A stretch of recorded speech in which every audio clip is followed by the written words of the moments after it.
Welcome to chapter 12 of Matilda, fourth graders. This is the lavender chapter, so please follow along with me and enjoy. In the middle of the first week of Matilda's first term, Miss Honey said to the class, I have some important news for you, so listen carefully. You too, Matilda. Put that book down for a moment and pay attention.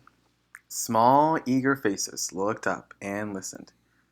It is the headmistress's custom, Miss Honey went on, to take over the class for one period each week. She does this with every class in the school, and each class has a fixed day and a fixed time. Ours is always 2 o'clock on Thursday afternoons, immediately after lunch. So tomorrow, at 2 o'clock, Miss Trunchbull will be taking over from me for one lesson. I shall be here as well, of course, but only as a silent witness. Is that understood? Yes, Miss Honey, they chirruped. A word of warning to you all, Miss Honey said. The headmistress is very strict about everything. Make sure your clothes are clean, your faces are clean, and your hands are clean. Speak only when spoken to. When she asks you a question, stand up at once before you answer it. Never argue with her. Never answer back. Never try to be funny. If you do, you will make her angry. And when the headmistress gets angry, you had better watch out. You can say that again, Lavender murmured. I am quite sure, Miss Honey said, that she will be testing you on what you are meant to have learnt this week, which is your 2 times table. So I strongly advise you to swat it up when you get home tonight. Get your mother or father to hear you on it. What else will she test us on? Someone asked. Spelling, Miss Honey said. Try to remember everything you have learnt these last few days. And one more thing. A jug of water and a glass must always be on the table here when the headmistress comes in. She never takes a lesson without that. Now, who will be responsible for seeing that it's there? I will, Lavender said at once. Very well, Lavender, Miss Honey said. It will be your job to go to the kitchen and get the jug and fill it with water and put it on the table here with a clean, empty glass just before the lesson starts. What if the jug's not in the kitchen? Lavender asked. There are a dozen headmistress jugs and glasses in the kitchen, Miss Honey said. They are used all over the school. I won't forget, Lavender said. I promise I won't. Already, Lavender's scheming mind was going over the possibilities that this water jug job had opened up for her. She longed to do something truly heroic. She admired the older girl, Hortensia, to distraction for the daring deeds she had performed in the school.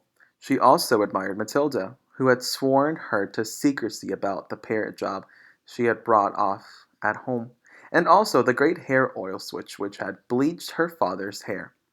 It was her turn now to become a heroine, if only she could come up with a brilliant plot.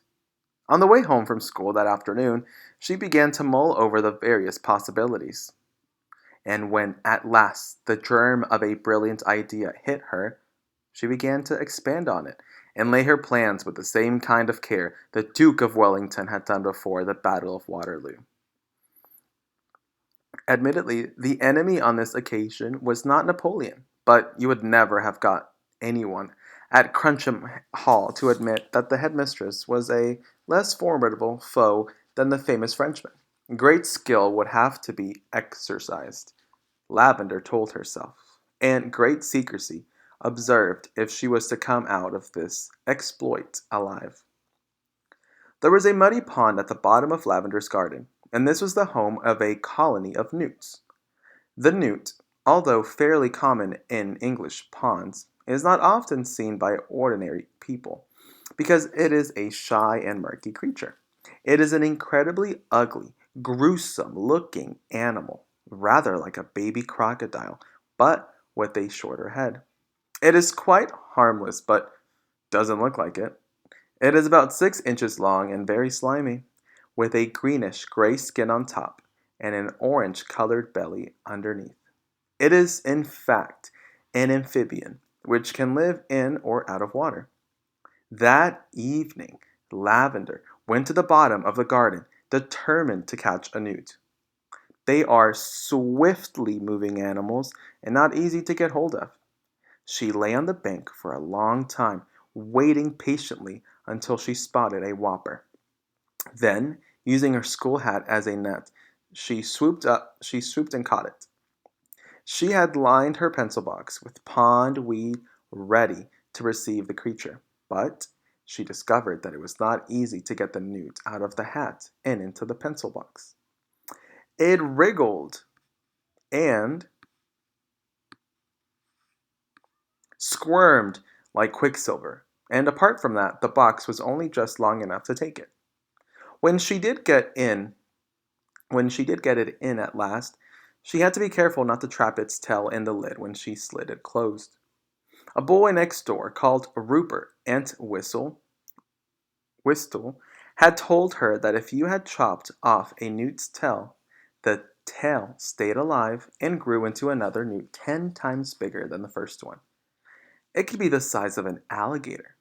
Lavender didn't quite believe that, but she was not prepared to risk it happening.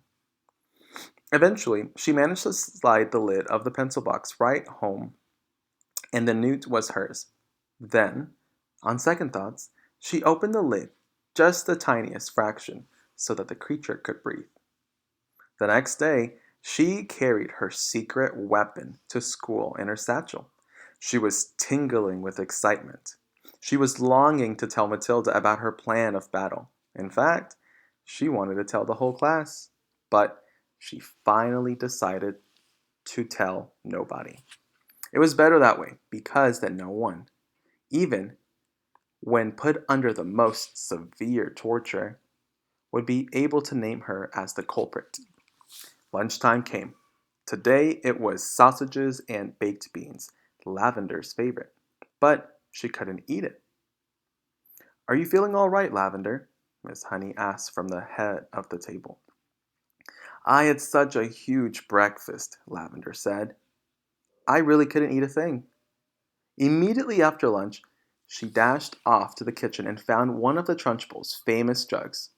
It was a large bulging thing made of blue glaze pottery. Lavender filled it half full of water and carried it together with the glass into the classroom and set it on the teacher's table. The classroom was still empty. Quick as flash, Lavender got her pencil box from her satchel and slid open the lid just a tiny bit. The newt was lying quite still. With great care, she held the box over the neck of the jug and pulled the lid fully open and tipped the newt in. There was a plop as it landed in the water. Then it trashed around wildly for a few seconds before settling down.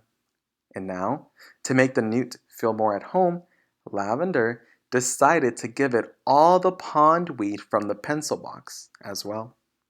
The deed was done. All was ready. Lavender put her pencils back into the rather damp pencil box and returned it to its correct place on her own desk. Then she went out and joined the others in the playground until it was time for the lesson to begin. That was chapter 12, fourth graders of Matilda. Please make sure to go to Seesaw, add a note. Please write your favorite part, write a complete sentence, and turn this in. I hope that you enjoyed the read aloud video, and thanks for watching.